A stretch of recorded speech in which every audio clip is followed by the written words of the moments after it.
hoy hemos querido contactar con Jesús Muñoz. Él es vicepresidente de Anavid. Quizá a muchos les resulte desconocida esta asociación. Ellos son la Asociación de Víctimas de Violencia Falsa. Jesús Muñoz es también autor de la web malostratos.com y también un hombre que fue acusado, como tantos otros en nuestro país, falsamente de violencia de género. Jesús Muñoz, ¿qué tal? Muy buenos días. Hola, muy buenos días. Un placer. Muchísimas gracias. Bueno, lo mismo digo. En primer lugar, me gustaría que contases a nuestra audiencia tu caso tras ser acusado y absuelto, pero 6 años, si no recuerdo mal, después por tu expareja de violencia de género. Pues bueno, también en primer lugar quería agradecerles la posibilidad de darnos voz, porque también soy vicepresidente de la Asociación Nacional de Ayuda a Víctimas de Violencia Doméstica, ANAVID, y nos llegan cientos de casos cada día. Casos como el que les voy a contar muy brevemente. Pues soy un papá en el que no estoy casado con la que era mi expareja y veo una serie de comportamientos que son anómalos en lo que es una persona. Descubro ciertos trastornos. El caso es que decido solicitar la guardia y custodia compartida o la exclusiva, si pudiese ser, debido a los trastornos mentales que padecía mi expareja. Tenía 3 intentos de suicidio, había descuido en el menor, hasta que posteriormente se descubrió que había una situación de posible maltrato físico y psicológico. Y el solicitar la guardia y custodia compartida en un país donde se supone que existe un Estado de Derecho y que la igualdad es para todos, descubro la triste realidad, y es que me enfrento en un proceso judicial a 7 denuncias consecutivas de violencia de género, en la que se me piden hasta 14 años de prisión. Me tengo que enfrentar a más de 30 procesos judiciales. Estas 7 denuncias de violencia de género, 2 querellas criminales, una denuncia ante la Agencia de Protección de Datos, durante 6 años de instrucción, con aberraciones jurídicas como, por ejemplo, enfrentarme a cómo una doctora de la Seguridad Social falsifica un informe médico de lesiones, cómo presentan a mi ex-suegro que presuntamente le había pegado una paliza y descubrimos con un gasto que tuve que sufrir de dinero de casi 70.000 euros o un poquito más para demostrar mi inocencia. Contraté un equipo de detectives, peritos, médicos y demás, y pudimos demostrar al juez cómo este señor había manipulado informes médicos por parte de abogadas afines al Partido Socialista y pertenecientes a la Federación de Mujeres Progresistas. Habían manipulado 5 informes psicológicos sobre mi ex, habían manipulado informes en el que supuestamente se acreditaba que le había dejado en silla de ruedas. Descubrimos con este equipo de detectives que este señor andaba con mi hijo por la calle y se presentó en el juzgado con toda su cara, y perdón por la expresión, en silla de ruedas y muletas.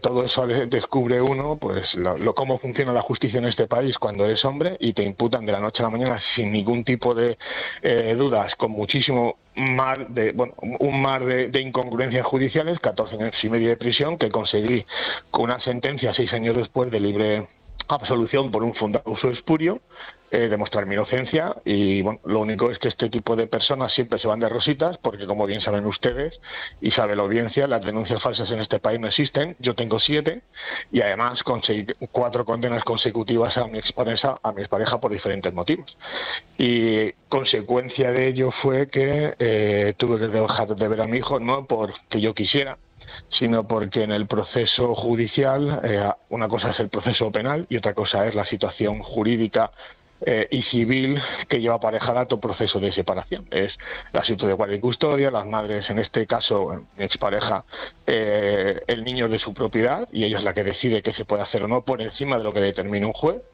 hasta el punto de, les voy a contar muy brevemente. Mi hijo padeció durante ese proceso judicial en el que yo intento descubrir todo el contacto que puedo con el niño, y descubro que tiene anorexia, colesterol, más de 30 procesos infecciosos agudos respiratorios en menos de 1 año y medio, otras tantas gastroenteritis, el pene cerrado por infección con pus por balanitis, le tuvieron que reestructurar o curar hasta 12 piezas dentales porque las tenía podridas por caries. Tenía, como digo, anorexia, colesterol, numerosos partes médicos de golpes, hematomas, lesiones.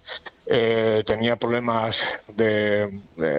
educacionales. El niño se ve en un mundo donde digamos que era uña y carne con su padre, y no es la primera, su padre desaparece.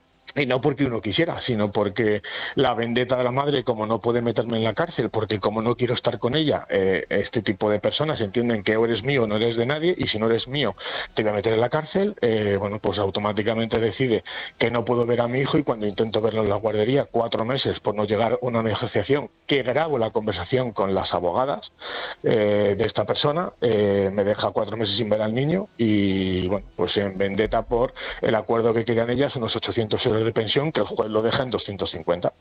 Y en esa vendetta, pues cuando intento ver al niño, voy acompañado de una amiga, de una testigo, y bueno, sin ton ni son, sale de su coche de forma violenta, me da un puñetazo, me parte el labio, denunciamos con parte médico de lesiones, y en vez de ir a comisaría a tomar declaración, que es llamada por Policía Nacional, decide ir al siguiente día al juzgado de guardia a presentar la primera de las 7 denuncias.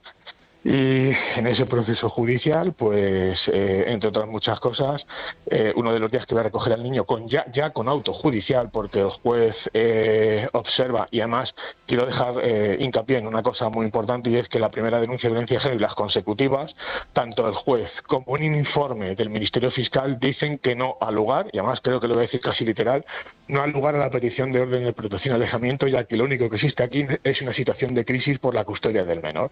Entonces ven las intenciones de esta señora, aún así esa señora, ese mismo día que deniegan la orden de protección y el juez me deja en libertad, decide presentar con sus abogadas la siguiente denuncia, así consecutivamente. Cuando intento ver al niño con auto judicial, que el juez ya me permite un régimen de visitas a través de un 158, la madre le pega una paliza. La madre del niño le pega una paliza a mi madre ya actualmente lleva una placa de tornillos todavía que le queda el resto de su vida, y en la siguiente ocasión, cuando ya digo que para proteger a mi familia solicito yo, el denunciado, y perdón por la expresión, el terrorista de Al-Qaeda, porque en este país ser denunciado por violencia de género, cuando tienes presunción de inocencia que ha sido volada por los aires, ya eres peor que un terrorista de ETA. Entonces me encuentro en la tesitura tan sumamente surrealista que incluso pidiendo yo hasta en 6 ocasiones el punto de encuentro como un sistema de protección para mí, estando dentro del punto de encuentro, mi pareja actual y mis hijos, que ya tenían 4 meses, esta mujer que tiene tanto miedo de mí, tanto pavor, va al coche donde está mi mujer, porque era un mes frío de febrero, yo estaba dentro del punto de encuentro, y cuando salgo me encuentro a mi mujer histérica y mis hijos llorando porque la madre y su familia había ido a amenazar y zarandear el coche para amenazar a mi familia. Entonces, bueno, pues ante esta situación, la paliza que le habían pegado a mi madre anteriormente sin poder hacer nada yo a 30 centímetros de mi madre, imagínese la impotencia que uno siente cuando el sistema no te protege, encima pones en riesgo a tu propia familia. Y pues no sé si la decisión más sabia o la más errónea de mi vida, pero intenté proteger a mi familia y dije, bueno, si matamos al perro se acaba la rabia, dejé de ver al niño y entendí que de alguna manera me iba a dejar en paz a mí, al niño. Y bueno, pues fue la decisión más errónea, porque posteriormente, años después, descubrí todo lo que les he contado antes de una situación de maltrato reiterado, tanto física como psicológica al menor, hasta entonces así que el niño en 2000, dejé de verlo el 28 de enero del 2008, y el niño a través de la página web vino a conocerme, contactó conmigo en un WhatsApp, y el 21 de mayo del 2020 contactó conmigo 13 años después, y actualmente, bueno, nos conocemos poquito a poco. Es una relación muy complicada porque él no ha sabido de su padre más que era una persona horrible, que había maltratado a su a su madre, a sus abuelos, que le había abandonado, y el niño ha descubierto la triste realidad, que es que su padre se ha dejado la vida por estar con él. Bueno, su testimonio es un poco el resumen de una historia tremenda. Es desgarrador, y me faltan, creo que, calificativos sin duda. Y mire que aquí ya habíamos tenido ocasión de hablar con el testimonio, no con el testimonio directo, pero sí que Kiko Alsedo, el periodista del diario El Mundo, ha recogido en un libro algunos hombres buenos, bueno, pues casos bastante similares al que usted ahora mismo nos está contando. Nos contaba un tormentoso proceso judicial que duró 6 años, en el que finalmente usted fue absuelto, afortunadamente. Pero ¿cuánto dinero ha gastado usted en este proceso? Porque le he escuchado hablar incluso de haber contratado a una persona para que investigase a su expareja. Sí, pues mire, alrededor de, creo que algo más, las cifras me fallan porque hacía muchos años que pasé página de mi caso y me dedico, pues todo lo que he aprendido lo cedo gratuitamente a cientos de familias y personas que me llaman todos los días, también a través de Navid o de la página web, ayudándoles en todo lo que humanamente puedo. No soy abogado ni soy psicólogo, simplemente soy un padre de familia que ha aprendido a base de golpes. Y yo creo recordar que la cifra oscilaba un poquito más arriba, un poquito más de los 70.000 euros, diferentes procesos judiciales. Se cuenta que aproximadamente pues he tenido que contratar 2 equipos médicos forenses, un equipo de detectives, he pasado por 5 letrados diferentes, 5 despachos diferentes. Y no es cuestión de hacer escáneres, sino porque hay gente que aquí hay que entender que hay muchos abogados que supuestamente están especializados en violencia de género, especialización que no existe en el mundo del derecho, sino esto lo da a la práctica, y hay mucha gente que desesperado como yo, acudimos a lo primero que nos recomiendan y nos encontramos que muchas veces tenemos más fuego amigo de los propios abogados que la verdad cuando se descubre a través de un equipo profesional de letrados. Y bueno, pues he pasado por despachos donde soltabas 3.000 4.000 euros, 18.000 euros en un momento dado, otros 6.000 euros un equipo de detectives una semana. Entonces el dinero empieza a salir como si se te fuera pues arena de un reloj entre los dedos, ¿no? ¿Dónde está actualmente Y es su muy ex? triste. Está libremente en su casa, siguiendo consumiendo sustancias y mezclándolo con ansiolíticos antidepresivos, que es lo que ha propiciado que mi hijo salga de esa casa hace ya casi 3 años. Y si no recuerdo mal, alguna de las conversaciones que he tenido con mi hijo llegó a denunciarle, según me manifestó, incluso por maltrato y abuso sexual. Lo que no sé es cómo terminó el proceso judicial, porque la relación con el niño pues está tan sumamente deteriorada. El niño tiene el mismo, a ver, no es que tenga un trauma, el niño ya tiene 18, pero no sé si se seré capaz de expresar lo difícil que es para un niño descubrir que se ha quedado sin padre durante muchísimos años, que Que le recuerda han su colegio. privado, que le han Le digo privado, no más. es que se haya quedado, le han privado de estar con su Bueno, padre. efectivamente, muy bien, muchísimas gracias por la apreciación. De hecho, una de las cosas que más me sorprendió es que le habían borrado tan fuertemente mi imagen que cuando nos conocimos personalmente en Atocha, enfrente del monumento de las víctimas del 11M, a la primera que se abrazó fue a mi mujer, que le había conocido. María José le había, bueno, pues de preparar la comida, dormía con ella la siesta, o sea, era, pues, y al mes de conocerla se abrazó a su pierna pequeñito y la llama mami. Bueno, pues a la primera que conoció fue a mi mujer. Dice, de ti sí me acuerdo, y de mi padre, que prácticamente, o sea, a mí me había borrado su imagen. Entonces, entender que te han privado o te han robado a tu padre y de la noche a la mañana descubres que tu padre, con documentación, había escuchado a él, por decisión propia, yo no se lo he impuesto, ha escuchado grabaciones, ha escuchado informes, ha escuchado a sus abuelos. Yo había grabado, gracias a Dios, que fue lo que me salvó muchas cosas en la vida. Había muchas conversaciones con la propia familia, reconociendo su propia madre, es decir, la abuela materna, reconociendo que jamás le había puesto la mano encima, que yo era un ejemplo para la familia, que gracias a mí su hija había enderezado un poco su vida. Bueno, pues esas personas, Óscar, decidieron denunciarme por violencia de género para apartarme de ti. Bueno, pues el niño se ha encontrado con un tremendo shock, y en esa recuperación estamos desde hace aproximadamente 2 años, porque el trauma es muy duro para un niño tan pequeño, que no es capaz de entender cómo alguien como su madre, que le ha parido, es capaz de hacerle eso así a su propio hijo, ¿no? Y entonces, claro, Óscar se ha quedado, o le han privado de padre, y encima ahora se ha quedado sin madre porque no la puede ni ver, viendo lo que ha hecho. Claro. Es Jesús, ¿cuántos casos ustedes en la Asociación de Víctimas de Violencia Falsa tienen en conocimiento, como el suyo, de falsas víctimas? Pues mire, en Anaví falsos verdugos, mejor dicho. Sí, mire, por desgracia, aunque a pesar, yo sé que esto habrá gente que esté a favor, en contra. Yo siempre digo que esto es como todo, el síndrome de la avispa. Yo le puedo contar a usted mi historia, se la puedo contar a los oyentes y dirán, bueno, este es como se suele decir, y perdón por la expresión, este es un fascista, un facha que no ha conseguido separar la separación de su mujer y habla así con despecho de las mujeres. No, yo hablo de víctimas. Y a mí me da igual hombres, blancos, negros, amarillos, homosexuales. Tenemos víctimas homosexuales de agresión de sus propias parejas. Tenemos abuelas víctimas de maltrato de sus propios hijos. Tenemos víctimas abuelas de maltrato de sus nietos. Tenemos mujeres víctimas de maltrato donde han ido a asociaciones feministas y lo primero que le han dicho es que les pueden ayudar, pero siempre y cuando hagan un pago. Cuando te vienen y te dicen, Jesús, no lo entiendo, entonces los impuestos y todo esto que se habla en la tele. Entonces yo le digo siempre, bienvenidos a mi mundo real, porque la violencia no conoce de sexo ni de género, como se quiera algunos argumentar, ¿no? Entonces, el índice de personas, por lo que usted me pregunta, es tan sumamente alto que muchas veces no damos abasto y además pedimos disculpas porque somos una asociación sin ánimo de lucro, no tenemos ningún tipo de subvención y lo que hacemos es lo que hemos aprendido todos los que formamos parte de la asociación, que además, lo digo muy orgullosamente, casi el 95%, excepto yo, de momento, son casi todos, todos son mujeres excepto yo.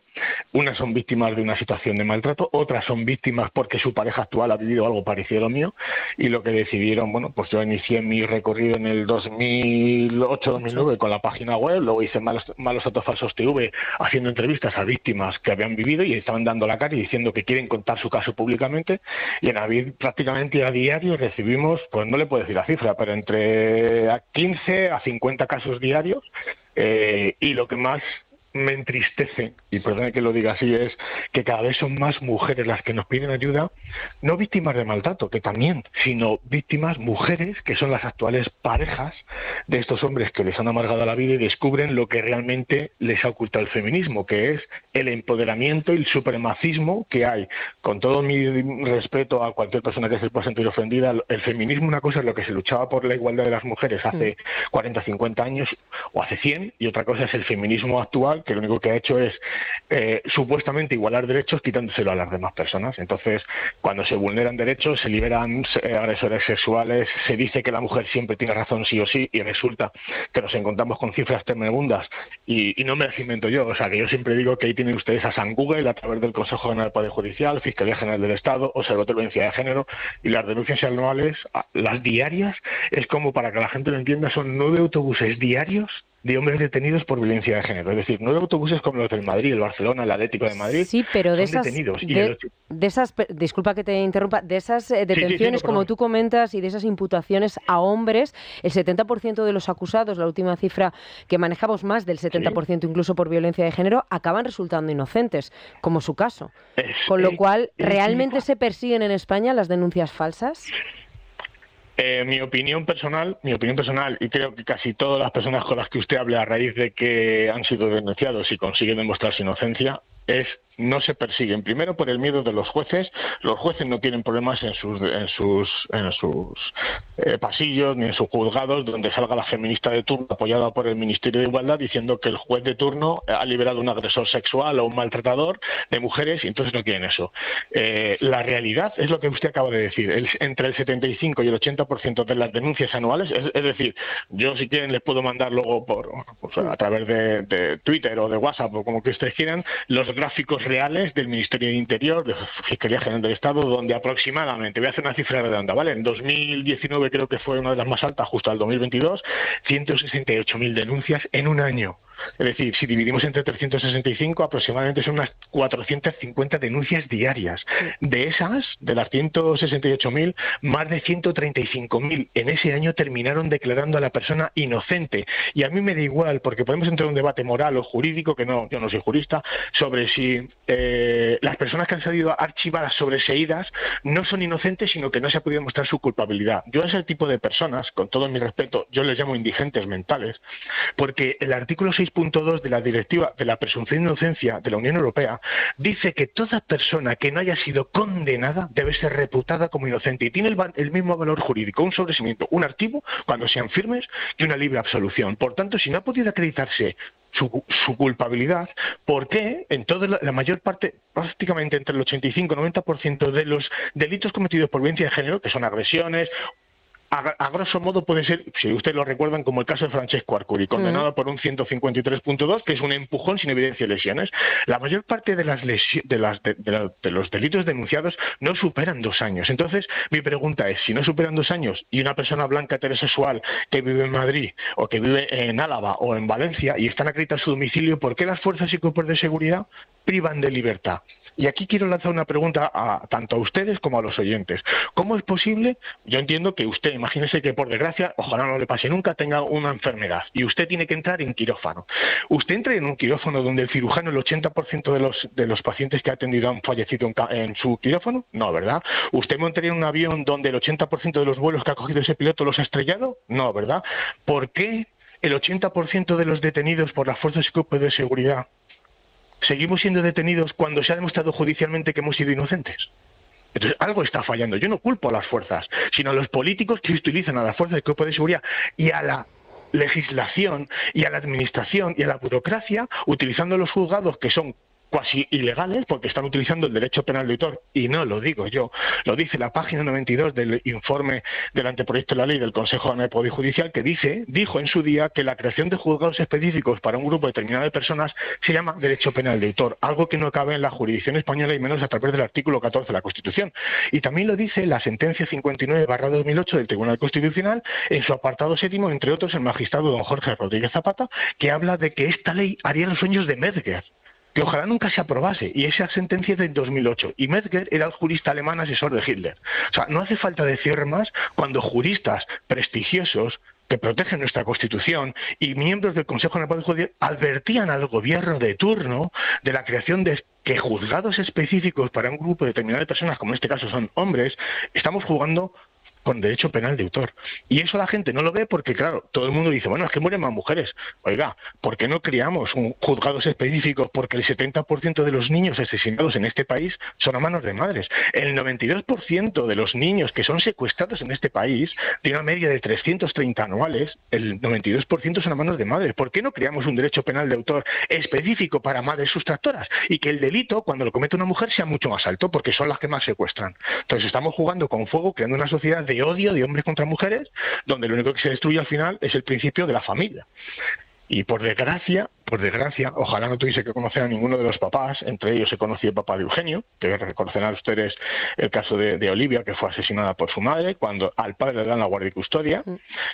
Conocemos de hecho estos días intentaré quedar con Rafa para darnos un abrazo, con el caso de su hijo Samuel y su exmujer, la presidenta de Infancia Libre. O sea, tenemos infinidad de casos. El caso de Verónica Saldaña, donde los secuestros de menores han sido prácticamente puestos en un lugar especial, donde en un podium de honor se le premia a las madres que, a pesar de ser juzgadas y condenadas como delincuentes que son por el sistema judicial, tenemos una serie de gobiernos que han decidido indultar de manera cuasi mafiosa a mujeres que han cometido delitos contra los más débiles, que son los hijos. Si me lo permites, Jesús, porque te quería preguntar, y viendo que tienes un dominio absoluto de la política, porque me estabas hablando precisamente de esa legislación, yo te quería preguntar por una valoración sobre ese pacto alcanzado entre Partido Popular y Vox en lo relativo a la violencia, porque creo que es sustancial. Esto que acabas de mencionar, referido exclusivamente a la mujer, ellos hablan en todo momento, tanto Partido Popular como Vox, de violencia intrafamiliar, porque entienden,